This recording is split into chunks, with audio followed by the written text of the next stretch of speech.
దేవాదాయ శాఖ మంత్రి ఆనం రామనారాయణ రెడ్డి, సత్తెనపల్లి శాసనసభ్యులు కన్నా లక్ష్మీనారాయణ, పెదకూరపాడు నియోజకవర్గ శాసనసభ్యులు భాష్యం ప్రవీణ్ మరియు నాయకులు, కార్యకర్తలు ఆనం గురు పౌర్ణమి నాడు దేవాలయాన్ని సందర్శించుకోవడం అదృష్టంగా భావిస్తున్నారు. గతంలో ఈ ఆలయం కొల్లూరు గ్రామంలో ఉండేది. పులిచింతల ముంపు ప్రాంతంలో ఉండటం వలన ఆలయాన్ని ఆర్ఆర్ సెంటర్కి వచ్చింది.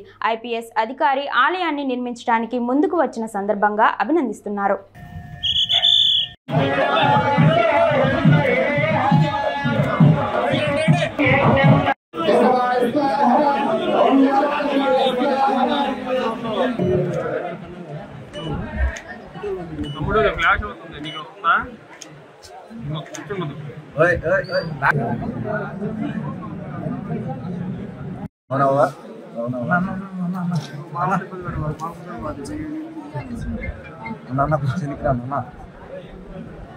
హెడ్ వస్తుంది, కొంచెం పక్క రావాలి.